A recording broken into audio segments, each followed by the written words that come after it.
Good evening and welcome back to the channel. You know, I once spoke about things not going exactly according to plan. I had originally intended for this video to be released on Valentine's Day night. I actually recorded this video on the Friday before, spent all day Saturday editing it, and all day Sunday and Monday trying to get it to download onto my phone, but it was so long I had about an hour and a half of footage cut down to 42 minutes, but I did not have enough space on my iPhone to download it, and it was so frustrating. I did everything I possibly could because I really wanted it to be released on Valentine's Day, like I had been planning on for months and had spoken about it in previous videos. But things happen and you just gotta roll with it sometimes. So, take two. So if you are new here, what I do is I read mainly 2020 horror and thriller releases, and this is a culmination of the past year and a half of reading. So I will be ranking all 30 of the books that I have read from the worst to the best, and I will also throw in a few DNFs and honorable mention and show you the ones that I cut. So before I started this channel, I had a list of like 50 plus books that I wanted to read and rank on this, but a few months into doing YouTube, it became apparent that I was not going to get through all 50 plus books. I'm a very slow reader. A good month for me is like 3 books a month, and I'm fine with that. But some tough choices had to be made, and I ultimately cut 21 of those. However, I did pull 3 of those from the graveyard. So here are the ones that I cut. They all sounded pretty good. It really just came down to timing. I didn't want to spend a whole nother year on 2020 releases because then I would forever be behind. And yes, so these are the 18 books I cut. Now, like I said, I did pull 3 of these from the graveyard. Those are Crossroads by Laurel Hightower. I've heard nothing but great things about this one. It is very sad, very traumatic, I've heard, and I am definitely going to go ahead and read this one, as well as The Patient by Jasper DeWitt. This I've heard nothing but great things about also, and so I could not let the opportunity pass me by and never read these 2. And the third one that I pulled from the graveyard is The Loop by Jeremy Robert Johnson, I want to say. I always forget who wrote that one, I'm so sorry. I actually listened to this on audiobook at the beginning of February. It was my first audiobook experience, and I can't say that I'm exactly a fan. I'm not including it in the ranking as I didn't think that was quite fair, considering I actually physically read 30 books and only listened to this one. And I listened to it while I worked, so I didn't catch all the details. So it just wasn't fair of me to include it, but I did listen to it. I didn't catch everything. I know how it ends, and I guess that's enough. So moving on. So one honorable mention before we get started. It is the only non-fiction autobiography book that I read from 2020 and, you know, probably ever, and that is going to be The Meaning of Mariah Carey by Mariah Carey and Michaela Angela Davis. Yes, I've always been a Mariah stan, a lamb, whatever you want to call us. I love everything she does, so of course I had to read this and I loved it. I wish there had been more time devoted to her marriage to Nick Cannon, but I get it. I mean, you gotta remain on good terms with him. He is the baby daddy.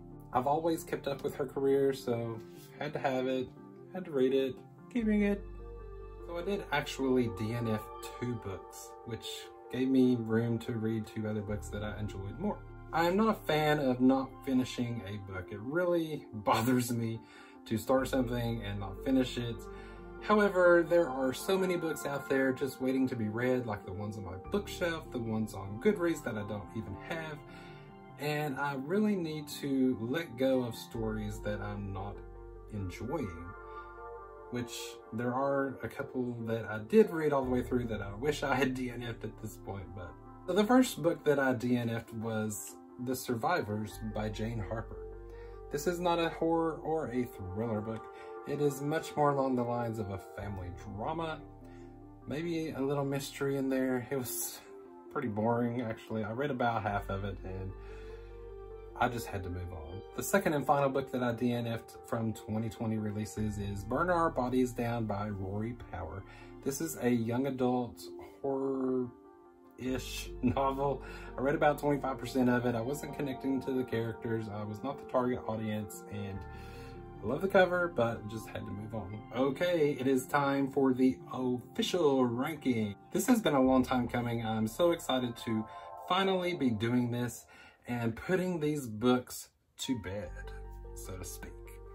I have been obsessed with nothing but 2020 releases for like 2 years, and I'm so excited to put these books to rest and move on to other things. Okay, enough chit chat. Let's get right into it. So number 30 is going to be the only 1-star rating that I gave. I did not enjoy anything about this. It should have been a DNF, but it was before I was comfortable DNFing books. That's going to be The Invention of Sound by Chuck Palahniuk. I did not like one thing about this story. I didn't like the characters. I didn't like the situation. I thought the climax was pretty bogus.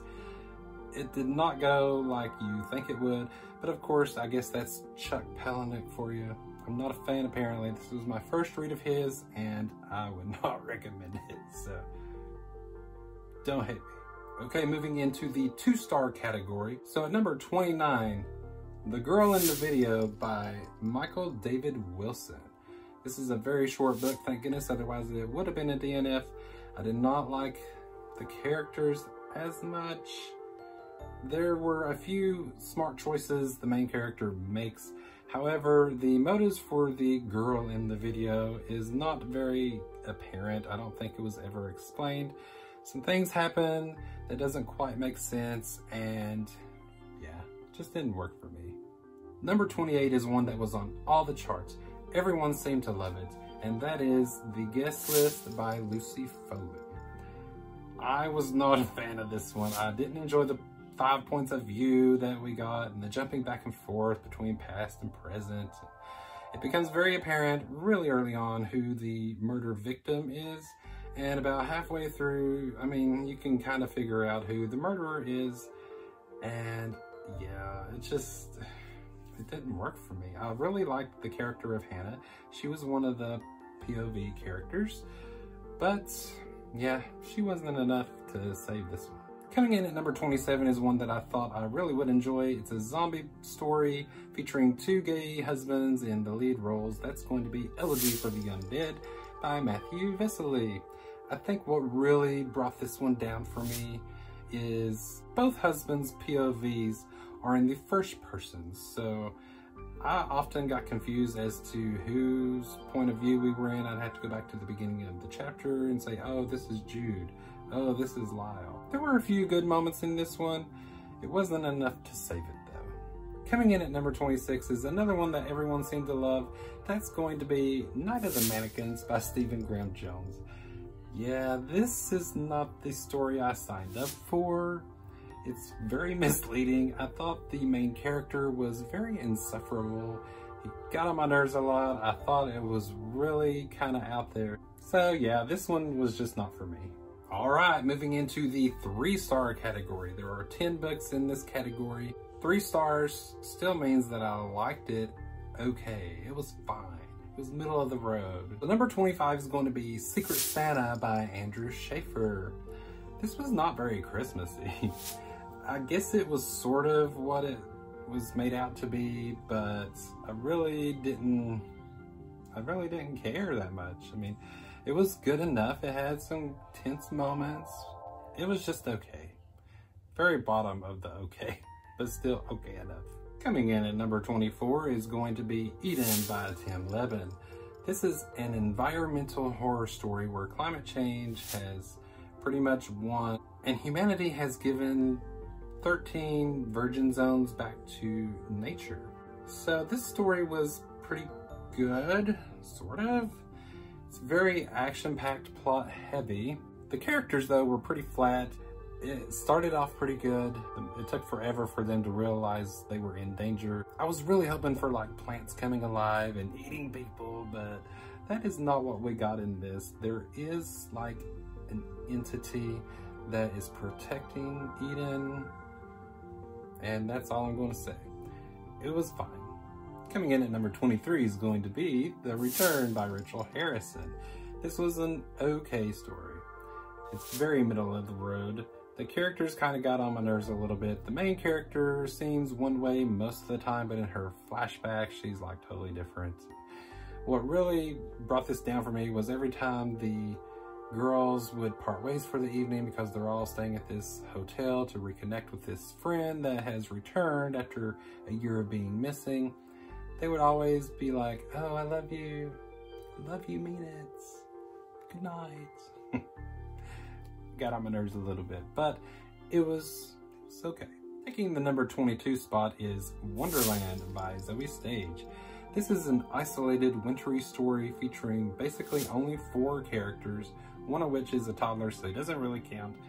And there are some really good moments in this where you don't know what is happening, what is real and what is not. It did get a little tedious though. When I had 100 pages left, I was ready for it to end. And by the time I had 30 pages left, I was really ready for it to end. So, ooh, yeah, it was okay. I'm so tired of saying it was okay. I promise you I'm going to get to the really good ones in a few minutes. But yes, if you are into isolated stories, check this one out. Coming in at number 21, we have The Nesting by C.J. Cook. This is a story about a young woman who, after attempting suicide and having no plans for her future, she decides to take on another woman's identity to get this nanny job. And once she gets there, she falls in love with the man's daughters. You know, the wife had committed suicide herself a year prior, so she has been hired to take care of the kids while the husband finishes building his and his deceased wife's dream house. But there's this ghostly sad lady that she and the eldest daughter continuously sees, and I thought it was pretty good. I wish the supernatural part of this had been more prominent, but the characters are pretty good, and I didn't get bored with it at all, so that's a plus. For 20, we have Mallory by Josh Malerman. This is the sequel to Bird Box. Bird Box I absolutely loved. It was very horror-driven, very gruesome. This is not a horror story. This is much more along the lines of a thriller, and it did not live up to its predecessor, I hate to say. But it was still an okay time. I enjoy the character of Mallory. I liked seeing her being a mom to 2 teenagers, one of which is a rebellious son. And they soon discover that somebody they thought was once dead might actually be alive. If you're a Josh Malerman fan, if you're a Bird Box fan, give it a shot. Coming in at number 19 is The Boatman's Daughter by Andy Davidson. I was sick when I read this one, so it may have affected my opinions just a little bit. I thought the writing was way over described, but I actually did really like the main character, Miranda Crabtree, who is the Boatman's daughter. She is a very strong female lead who is not afraid to stick up for herself or the ones that she loves. There are some things that I really wish had been explained, like how the bad guys got together and how this mysterious boy came to be the way he was. I mean, that's never explained. However, it's still a good Southern Gothic tale. If that's something you're into, definitely check it out. Taking the number 18 spot is Tender is the Flesh by Augustina Bastarrica. Ooh, this story, it was a wild one. I have never read an extreme horror story of any kind, so this was new to me, and I have to say it's not exactly my cup of tea. It is a great scenario though, where animal meat has become contaminated for human consumption, so global cannibalism has become the norm, and this guy works at a factory, and so we get to see the whole process of a human going through the slaughterhouse. If that sounds like something you can stomach, I would definitely check this out. It may not be exactly for me, but I can't quit thinking about it, so I guess it's done its job. That ending though, whew, blew my mind. Coming in at number 17 is one that's a little bit different. It is a magical realism story with a little bit of horror, not very much. That's going to be Follow Me to Ground by Sue Rainsford. This was kind of a breath of fresh air, I guess you could say. It is very different. It is about an otherworldly woman who lives with her otherworldly father, and they look human, but they are able to cure the elements of the villagers around them by just like putting them to sleep with their hands and their voices, and they just cut open their skin with their hands and suck out the bad stuff. And it was crazy. But this girl, she falls in love with this villager, and he's got something wrong with him too. Something even she can't cure. I really did kind of like this one. I wish the ending had been extended because it's kind of left on a cliffhanger, but it was still worth a read. Number 16 is the biggest book that I have read in quite a long time, at least a good decade. That is The Living Dead by George A. Romero and Daniel Kraus. This is a zombie apocalypse story. I think we all know who George A. Romero is. He actually wrote the first 200-something pages of this before he passed away.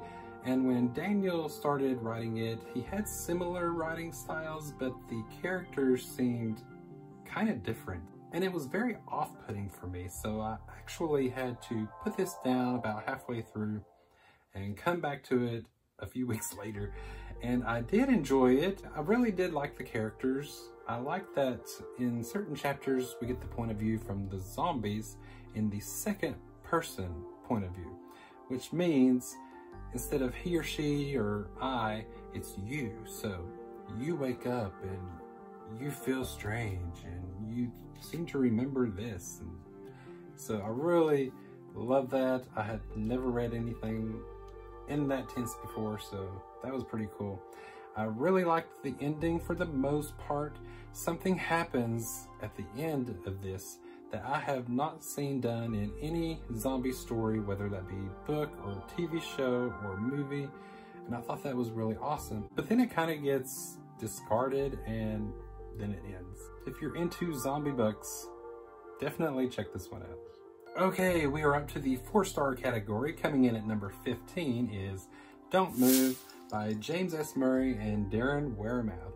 This is a story about a prehistoric giant spider, and he has been hiding in this isolated area of the West Virginia wilderness, and this church group goes there, and when things start happening, they kind of take place off the page, so it's supposed to be building suspense and dread and all this stuff, but I really wish there had been more blood and guts and in-your-face stuff with this one.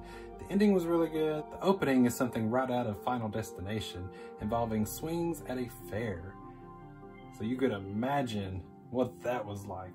I really did enjoy this one, and I highly recommend it. Taking the number 14 spot is going to be Bone Harvest by James Brogdon. This is a story about, it's kind of hard to explain. It starts off with this deserter in World War I who has abandoned his post and takes shelter in this village, and these villagers are worshiping some kind of god. I don't want to say too much about it because the less you know, the better. On the synopsis, it talks about Denny, who is an older woman with Alzheimer's, and she is supposed to be our main character, but we don't even get to her until like page 150 or 200. So it really sets up this story for the deserter and a few other people who escape this village and attempt to bring the god to the England countryside, where they run into Denny and they become neighbors, and she starts seeing weird things, and nobody's gonna believe her, right? Because she's an elderly woman with Alzheimer's. But this was really a good story. It's about 500 pages, but I really didn't mind it being that long. Bigger books than I don't always get along, but this and The Living Dead were probably the biggest ones that I've read in quite a while, and I enjoyed both of them. Coming in at lucky number 13 is Clown in a Cornfield by Adam Caesar. Now, you either really like this one or you really hate it, and I really liked it. I thought it was a good slasher story. Just ignore the representation we get at the end, which was totally out of the blue and pretty much unnecessary. But if you're just out for a good time with a slasher story featuring a maniacal clown, then you can't go wrong with this one. Coming in at number 12 is The House on Abigail Lane by Keelan Patrick Burke. Now, I can't really say too much about this story because it is so short, but it is about a house that people disappear in all the time, and it is told kind of like in article form, and it recounts the construction of this house, and it goes through the years and discusses the missing people, and it is very much like something out of the Twilight Zone, so I would definitely recommend this one. Coming in at number 11 is one that everyone seemed to love, and I was almost there with it. That's going to be the Southern Book Club's Guide to Slaying Vampires by Grady Hendrix. This has a lot of great gruesome moments in it. The characters are very likable. However, I did have an issue with the vampire in this one.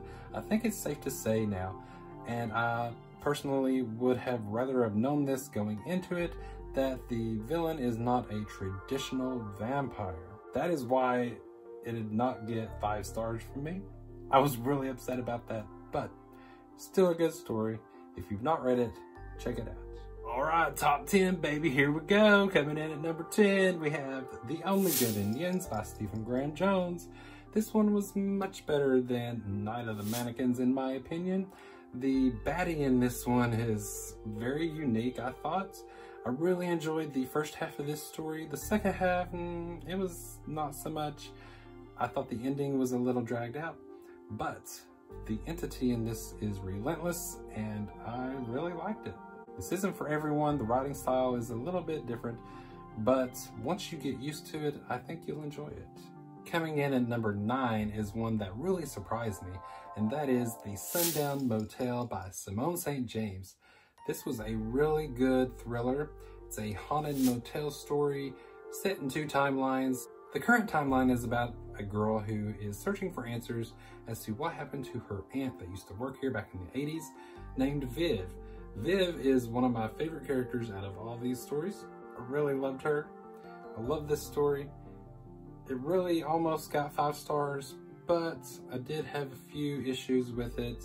It was almost there. Maybe 4.5 stars. How about that? Okay, we are finally up to the 5-star category. These top 8 are all ones that I really loved.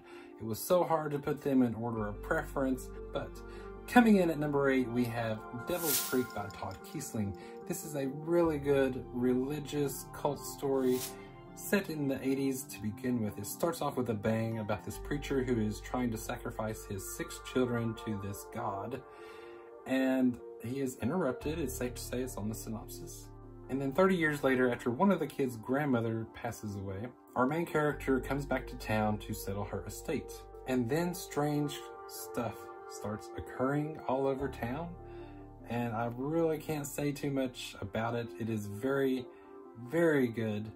I highly recommend this one. Taking the number 7 spot is The Immaculate Mexican Gothic by Silvia Moreno Garcia. I think everyone knows what this is about.